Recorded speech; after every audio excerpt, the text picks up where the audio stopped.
Bonjour à tous et bienvenue sur la chaîne Objectif Dividende pour cette nouvelle vidéo. À la recherche de revenus passifs, on est toujours confronté à un défi particulier lorsqu'il s'agit d'investir. Et avec le potentiel des décennies à venir, on se doit d'investir dans des actions pour nous aider à couvrir nos besoins sur le long terme en touchant des dividendes. Et c'est donc exactement pour cela que j'ai créé cette chaîne, pour vous aider à faire ces choix. Et avant de commencer, si ce n'est pas déjà fait, je vous invite donc à vous abonner à la chaîne et on va pouvoir passer à la vidéo. Les perturbations sont constantes dans notre société moderne. Toutes les compagnies doivent faire face à des changements de tous les instants. Et c'est un défi supplémentaire pour nous, investisseurs long terme. Et si vous souhaitez investir en toute tranquillité sur le long terme, votre portefeuille doit contenir des actions dites de base. Ce sont des compagnies qui fournissent au monde entier des produits ou des services qui sont tout le temps nécessaires. Étant donné que nous n'avons aucune certitude sur le type de technologie que l'on sera amené à utiliser dans le futur, nous avons par contre la certitude que le besoin de se nourrir ne s'arrêtera jamais. Il s'agit d'une réflexion très commune qui peut nous conduire à des rémunérations peu communes. Et aujourd'hui, on va s'intéresser à la compagnie Tyson Foods. Je suis moi-même actionnaire de cette compagnie, ce qui me permet de collecter des dividendes régulièrement. Tyson Foods est le premier producteur mondial de viande de bœuf, de poulet et de porc. Fondée en 1935, la compagnie a une capitalisation boursière de 20 milliards de dollars dans le secteur de la viande transformée. Elle emploie plus de 140 000 personnes, vend ses produits dans plus de 140 pays à travers le monde. Et le marché américain représente environ 85% de ses revenus. Le chiffre d'affaires par secteur des produits se répartit comme suit. Les produits de viande de bœuf 36%, les produits de viande de poulet 30%, les plats congelés et surgelés 20% et les produits de viande de porc 14%. Lorsque je vous parle d'actions dites de base, il existe des compagnies qui répondent aux besoins primordiaux de la population et la nourriture en fait partie, car nous ne pouvons pas survivre sans. Les demandes alimentaires sont en constante évolution et le monde est également de plus en plus vaste. L'augmentation de la population signifie une plus grande demande de nourriture et les dernières statistiques démontrent que la demande de protéines augmente, car plus les gens ont accès à des ressources financières et plus ils ont tendance à consommer de la viande. Cela est de bon augure pour Tyson Foods, qui est le plus grand producteur de viande au monde.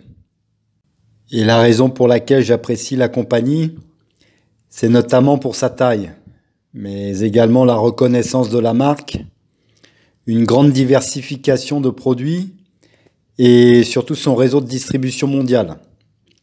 Il y a aussi leur importante exposition à la Chine, qui est leur plus grand marché international, où la demande de protéines augmente énormément. Le secteur de la viande devrait donc bénéficier au cours de la prochaine décennie de la croissance de la classe moyenne mondiale, ce qui entraînera une augmentation très importante de la demande de protéines. L'épisode Covid a profité en fait jusqu'à présent à un petit nombre d'industries telles que le e-commerce, mais également pour des bénéficiaires moins probables comme Tyson Foods. Et c'est de bon augure concernant leur capacité à faire fructifier leurs dividendes sur le long terme. Et donc pour nous, investisseurs, qui cherchons des rentes pour notre portefeuille. Et bien que le rendement du dividende actuel à 2,97% de la compagnie ne soit pas plus élevé, je pense que son historique de paiement est très intéressant. Concernant les actionnaires de la compagnie, on retrouve le Vanguard Group avec un peu plus de 32 millions d'actions et le fonds BlackRock avec un peu plus de 7 millions d'actions. Cela nous envoie un signal sur la qualité de la compagnie pour nous autres investisseurs long terme, souhaitant collecter des dividendes régulièrement. Tyson Foods a vu ses revenus passer de 28,430 milliards de dollars en 2010 à 42,405 milliards de dollars en 2019. Cela représente un taux de croissance annuel de 4,54%. C'est donc solide.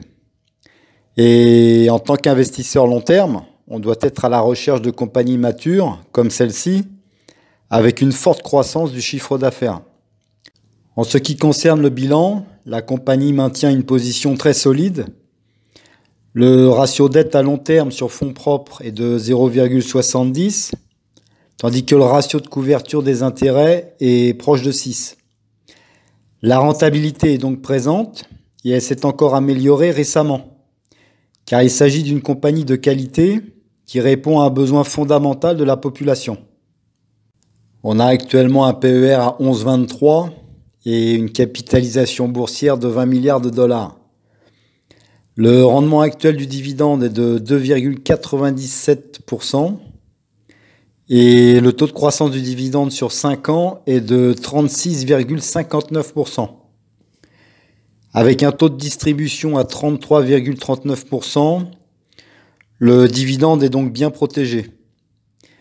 Il est actuellement de 0,42 $ par action et il est trimestriel. Concernant l'historique, on peut constater que la compagnie verse des dividendes depuis une trentaine d'années et qui sont en hausse constante depuis 2013. Donc pour résumer, Tyson Foods est une compagnie de qualité qui fournit au monde entier des produits alimentaires nécessaires. Avec une forte croissance du dividende, un faible taux de distribution, cette action représente une bonne idée d'investissement pour tout investisseur souhaitant collecter des dividendes régulièrement. Je reste donc optimiste pour cette action et je considère qu'il s'agit d'un bon investissement à long terme.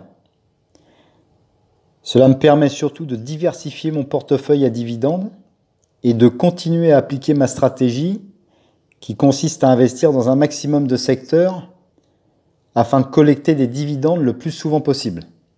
Voilà, j'espère que cette vidéo vous a intéressé et que j'ai été assez clair. Si vous avez aimé le contenu, n'hésitez pas à liker et à vous abonner à la chaîne. Et je vous dis à bientôt pour une nouvelle vidéo.